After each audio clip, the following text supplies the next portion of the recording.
हुजूर मुफ्ती साहबुल्ला से पहला सवाल ये है कि लड़की और लड़के का रिश्ता तय होने के बाद अमूमन वालिदैन जेवर बनवा देते हैं। कभी ऐसा भी होता है कि रिश्ता तय होने से साल 2 साल पहले ही जेवर वगैरह बन जाते हैं। पूछना ये है कि इस जेवर की ज़कात किस पर वाजिब है, वालिदैन पर या औलाद पर? अच्छा सवाल है जी। मैं कोई 30 वर्षों से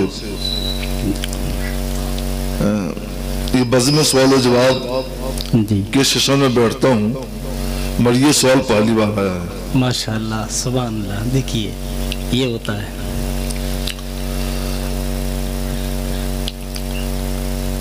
वालिद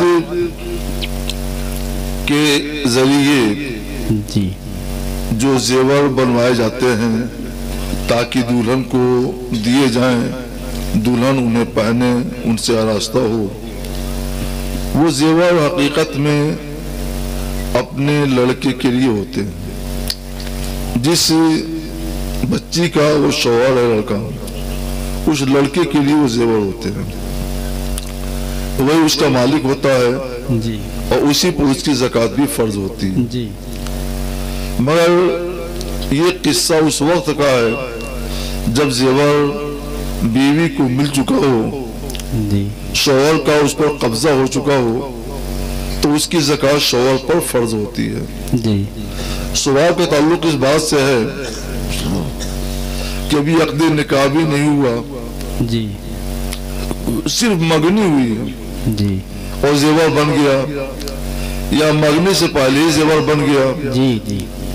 इसका मतलब क्या है कि ये जो जेवर बनाया जाता है, ये तो इरादा होता है कि फला की बीवी को देंगे, फला को देंगे, बेशक।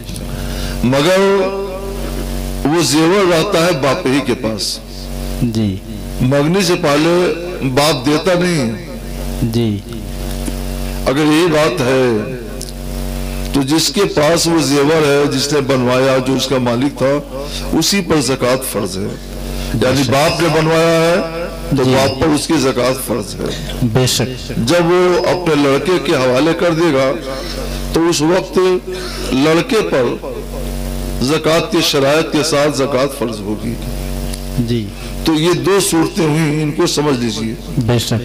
मसलन जेवर बनवाया बाप ने, जी, दिया बहू को, जी, मालिक हुआ लड़का शौहर, जी, ज़कात फर्ज हुई लड़के पर। लेकिन जब तक बहू को या बहू के शौहर को वो जेवर नहीं मिला है, जी, बाप ने अपने कब्जे में रखा है, उस वक्त तक वही मालिक है, वही काबिज है, तो उसकी ज़कात भी उसी पर फर्ज होगी। बेशक। माशाअल्लाह। दूसरा सवाल है, ज़ैद जो परदेश सऊदीया, दुबई वगैरह में रहता है और उसकी नाबालिग औलाद यही इंडिया में रहती है। सवाल ये है कि ज़ैद अपनी नाबालिग औलाद का सदक़े फ़ित्र कहाँ के हिसाब से निकाले, सऊदीया के हिसाब से या इंडिया के? वजाहत फरमा दें। ये सवाल भी तकरीबन पहली बार है जी, 30 वर्षों में। माशाअल्लाह।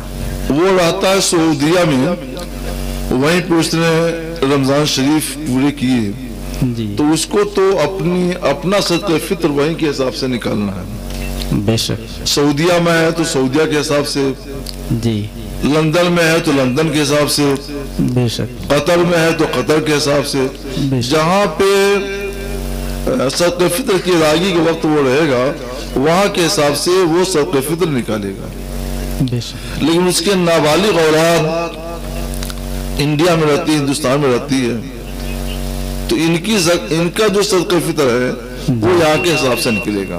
बेशक। वो चाहे तो इनका सदक़े फ़ित्र इंडिया के हिसाब से, हिंदुस्तान के हिसाब से निकाल ले। मसलन 60 रुपये फी नफर सदक़े फ़ित्र के होते हैं, और कुल 10 लड़के हैं तो 60 दाम में 600 रुपये वो निकाल देगा।